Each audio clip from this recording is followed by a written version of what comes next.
We are very lucky to have with us live in the studios this morning Shilo Murphy. Shilo Murphy is co founder and executive director at the People's Harm Reduction Alliance, and in here to talk about his organization and the University District Needle Exchange. So, start out, tell us about the People's Harm Reduction Alliance.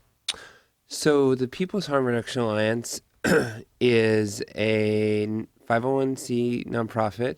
Our website is the People's Harm Reduction Alliance.org. You should go there to buy a T-shirt. We run a syringe exchange, and our syringe exchange is actually quite old at 24 years.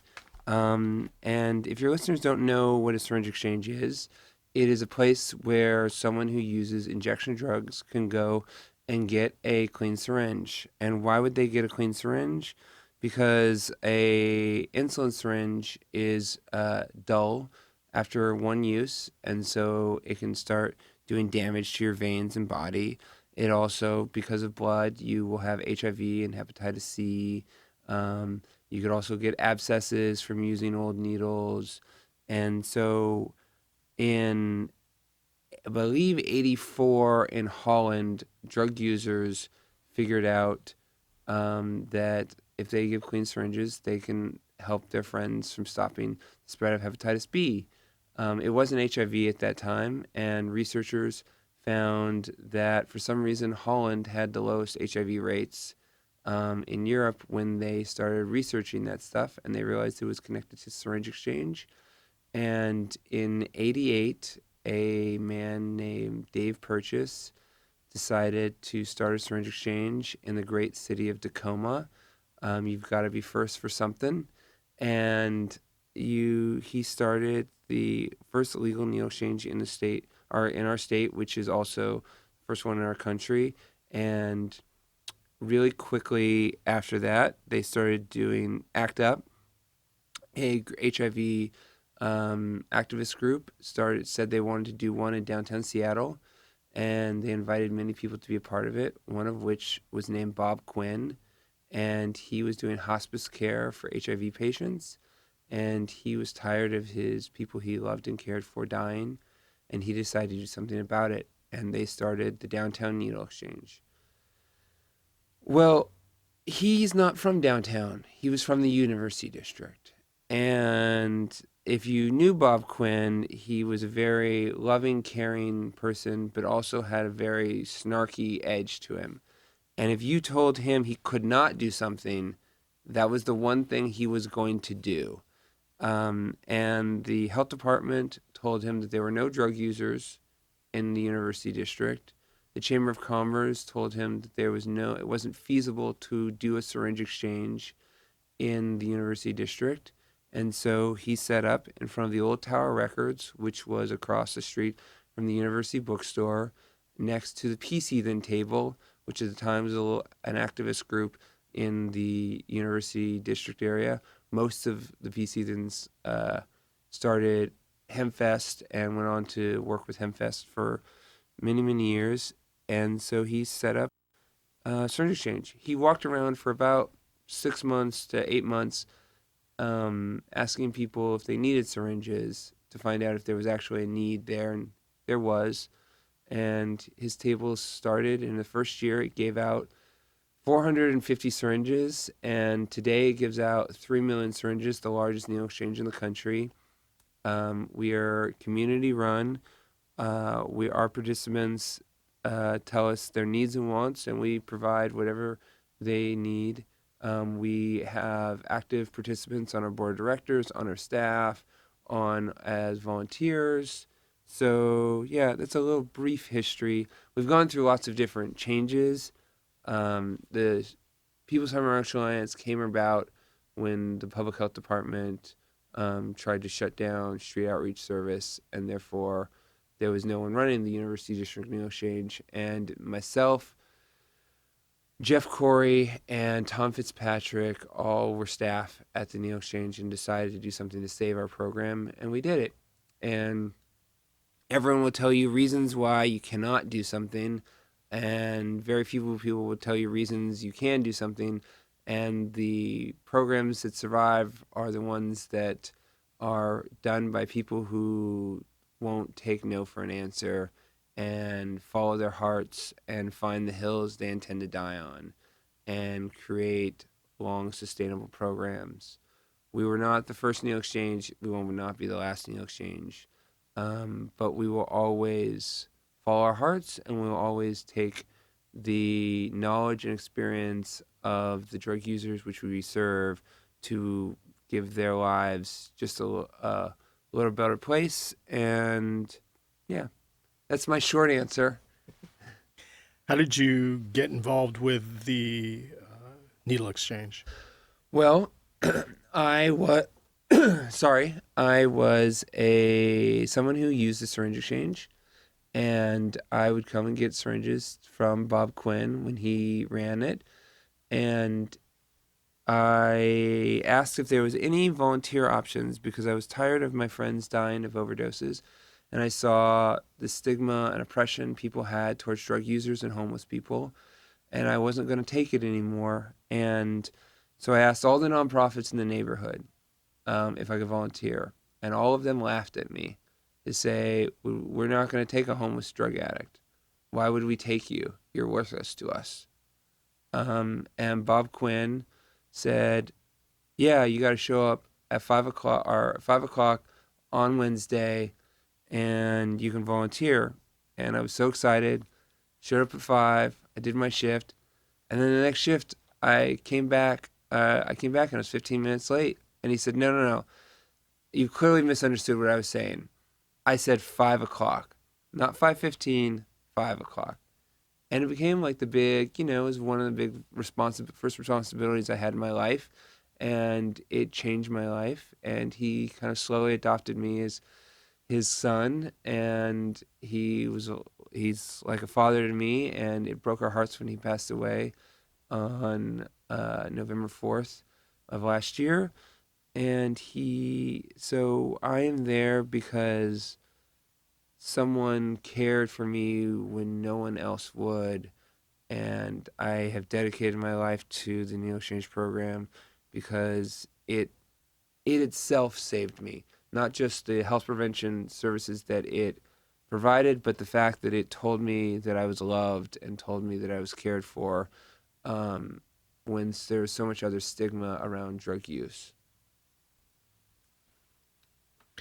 So, talk about some of the hurdles that drug users have to deal with that your organization helps them overcome.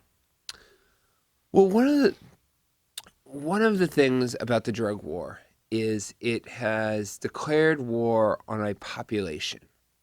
And a lot of countries have a hard time dealing with this. There are more homogenized countries that have a much more difficult problem demonizing a segment of its population. In our country, we seem to be okay with demonizing populations. We have racism, we have homophobia, we have sexism, we have ageism. And in with dealing with drugs, if you tell your friend you're a drug user, and specifically if you tell them you are an injection drug user, the responses are either that you're evil or you have to quit today.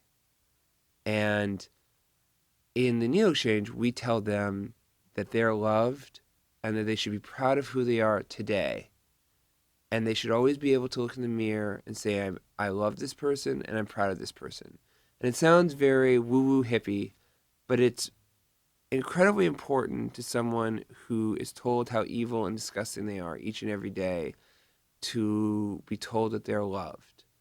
And we have people come and they burst into tears when we tell them they're loved because no one has told them that.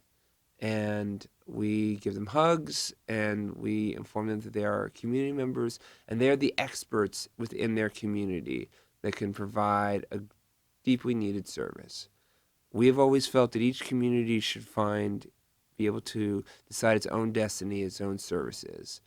And we as drug users are going to take care of our drug using brothers and sisters. And so I always feel that that is the most important service that we do. We do lots of other things that are incredibly important. But telling drug users that they're human beings and that we love them and that their life is not worthless and their life is worth something. In fact, it's a precious life that, my heart breaks every time a drug user dies because we've lost a community member and we've lost a great asset to our neighborhood in the university district. So I guess that is one of the things that people can come and, parents ask me all the time, what do you do when my son tells me that they're a drug user? I respond that you tell them that they are loved and that you love them. And if you have a truly honest dialogue with someone about their drug use, people change their behavior naturally. Things interfere with their lives, people change their behavior. And not all drug users are addicts. Not to say there are not some drug users who end up to be addicts. The vast majority of drug users use once and never use again, or use on the weekends, or use once a month. And there's many different drugs to use that have many different effects that people desire. People, I think, forget that alcohol is a drug. People seem to be okay with doing cocaine in the bathroom of a bar, but less so about smoking cocaine, even though it's the same drug, has different stigmas on it. Um, Injecting is no different. There are people who inject once and end up having a long, struggled life with addiction. There is people who inject once and say, wow, that's really not for me. I don't know why people use that. So I think it's really complicated. And this is totally a tangent that I will go into. The drug war, I really believe, has hurt our society in a very dramatic way. I am a drug user. I grew up in the streets of the U District. I consider myself a U District community member. I'm very proud of the neighborhood I've come from. I think the U District is the best neighborhood in the world. And I have witnessed hundreds, if not thousands, of violent crimes. And I am unlikely to have ever called the police department on that because I have been so abused by them. I've been told I'm evil. I have been thrown up against the wall to be searched because of drugs. And so when I witness a violent crime, the police officers are not the people I would call because I don't consider them allies and friends to my community.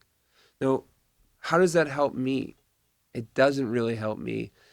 And it doesn't really help the police department either because in all the research they've done, they've shown that 20% of lifelong criminals or people who do criminal acts commit 80% of the violent crimes. So a small portion of people who are even breaking the law are actually committing violent crimes. And you want those people who are consistently going to do violent crimes to see a jail cell. And how is that going to help when you have alienated a portion of your community? In fact, you've alienated the portion of the community that is the most typically most impoverished and the ones that are on the street corner at all times, who have the eyes and the ears, who don't want to see violence, but what are they going to do? The police aren't going to help them. The police are the ones who harass them. So how has that helped the university district, the drug war? How has that made the neighborhood a better place? And I'm not saying there are not problems with drugs, but dealing with it as a health issue and dealing with it as people, the small percentage of people who commit crimes to get drugs, that can be dealt with through people getting arrested for committing those crimes. But dealing with the simple possession of drugs of a homeless person, that doesn't help the neighborhood. In fact, that makes animosity in the neighborhood and that puts wedges in the neighborhood. And so I would say my neighborhood is less safe because of the drug war, not more safe. Talk about the Urban Survivors Union and how that relates to the drug war. So the Urban Survivors Union is a collection of drug users who formed their own union. And it was designed to be a political force to change the drug war. And the People's Harm Reduction Alliance, when we started doing the Needle Exchange in 2007, now the University District Needle Exchange was started in '89 by Bob Quinn, and it went through lots of different changes, and now we're the nonprofit that runs it. We decided that we were not going to be like a bureaucratic system. We were going to be a human rights organization for drug users that happens to do health prevention. And that's a big sea change. Um, so we decided that we were going to do this great service and do all of this, changing of the laws and, doing rallies. And we realized that direct service really bogged us down. And it didn't bog us down in a negative way. We just did a really good direct service, and that's what we did well. And so a collection of us decided to form the Urban Survivors Union, which was going to be entirely an organization dedicated to ending the drug war through education and by specifically involving drug users and putting drug users in the helm of the civil rights movement. Gay rights would have not happened if you had a whole bunch of straight folks saying that we think gay people should have equal rights. It happened because gay men and women fought for their own individual rights, came out of the closet and said, I'm gay and I'm proud and I'm not going anywhere. And it's the same concept we had with the Urban Survivors Union, that people needed to come out and say, hey, I'm a drug user and I'm not afraid of it and I'm not an evil person. For example, I co-founded the Urban Survivors Union, and I'm a drug user, and I'm an executive director of a nonprofit, and I live a long, productive life. In fact, I challenge people to be more of a workaholic than I am. So I know that drugs have actually bettered my life, not made it worse. Um, and so I know that I'm not the only one. And so we created the Urban Survivors Union. Gary Lee Smith and Courtney Chaos co-founded it with me, and we have general meetings on Thursday, the first and third Thursday of the month, in the University Temple Methodist Church at the Needle Exchange office, and we have different projects, and drug users take full responsibility of the treasury position, the secretary position. They are in charge of all the projects.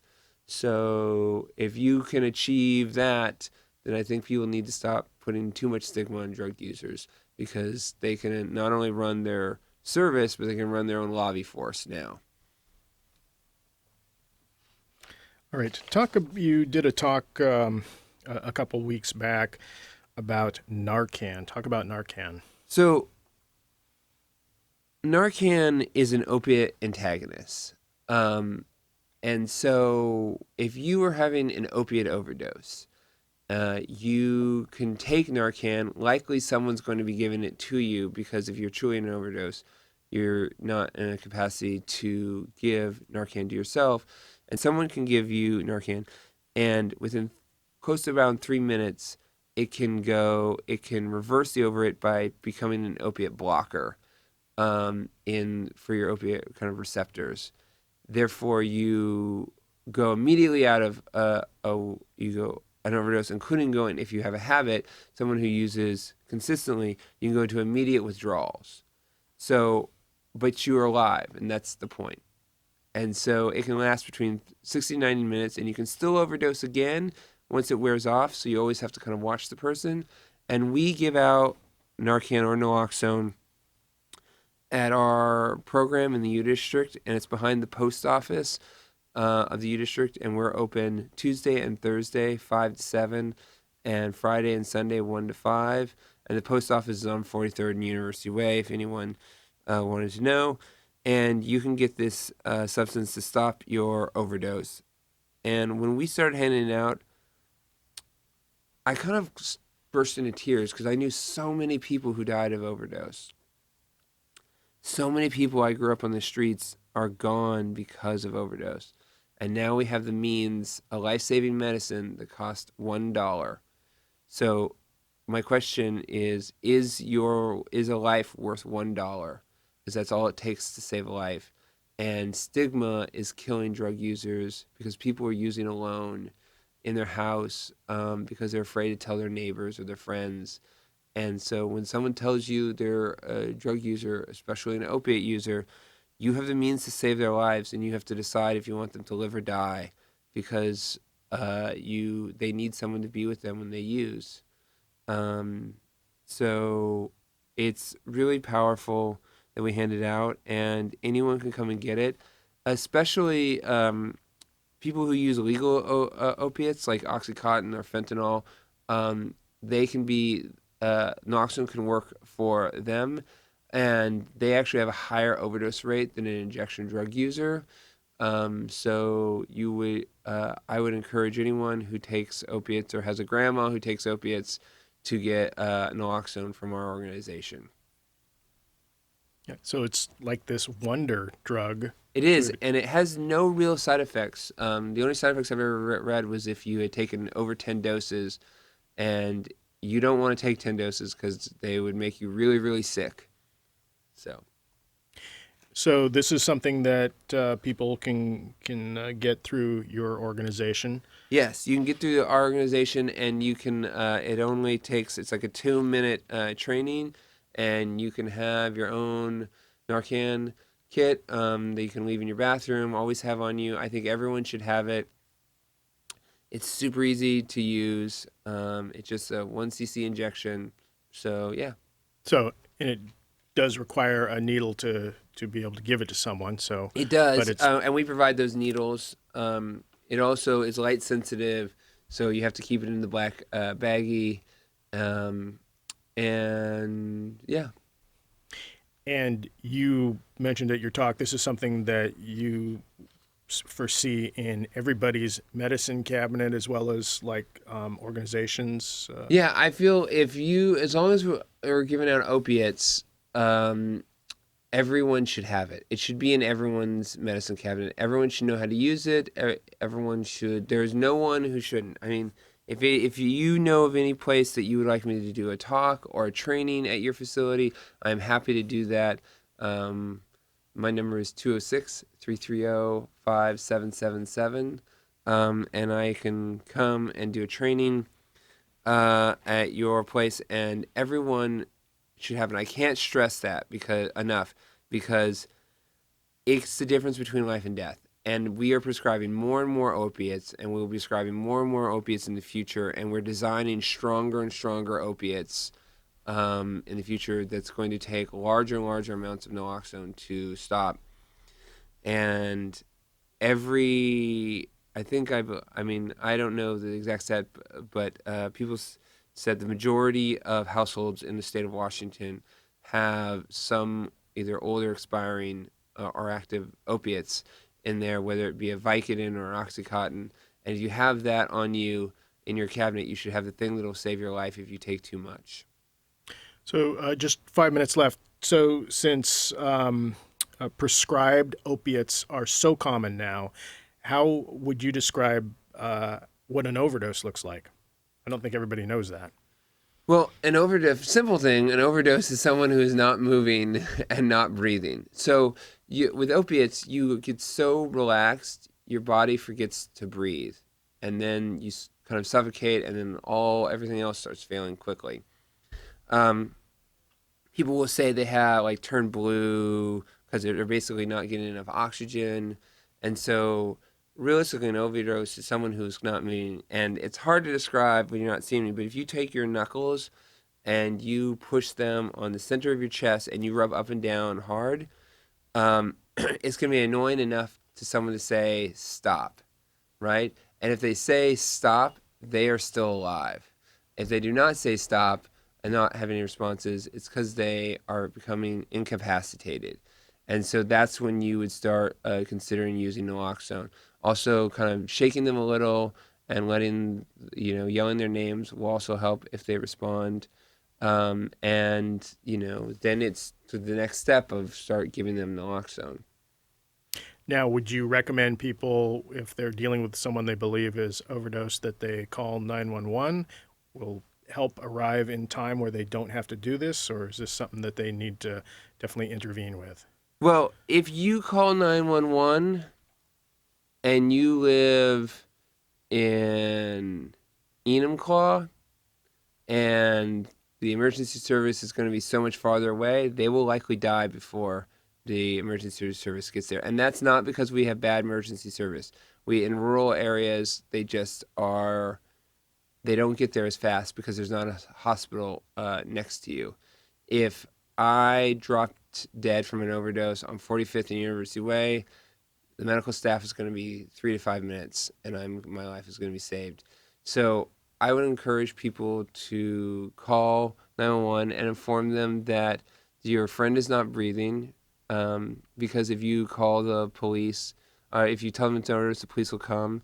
We do have a Good Samaritan law that gives you some protection if you call for a simple possession, some immunity with that. So I would definitely use naloxone. If you have naloxone, that's the thing that's probably going to save their life. And the EMTs, that's what they're going to use anyway. So there is some complicated, and there could be some other issues. So you may want to call 911. But again, in the rural areas, they're unlikely to make it to you. So that's why how important it is to use naloxone. The other thing, just as a community event, we are having Founders Day celebrating the life and Bob Quinn and the University District Neo Exchange, and that will be on August 4th, and it'll be in the alleyway where the Neo Exchange is. And if you have a little extra money and you enjoy Thai food, that night we'll have a fundraiser at 65 Thai, and it'll be $20, and you will get a buffet of all-you-can-eat Thai food. You'll get to listen to me speak, and you'll get to listen to Vivian McPeak from HempFest speak. And we will do a little trivia game to test your knowledge of harm reduction and drugs. And you can win lots of T-shirts and some prizes. So you should totally come. And that's August 4th at 65 Thai. It starts at 7, and then the barbecue and celebration will start at noon in the alleyway. All right, just about a minute left. So, how can people find out more about your organization and the Needle Exchange? Two important things. One, you can go to the website at peoplesharmreductionalliance.org.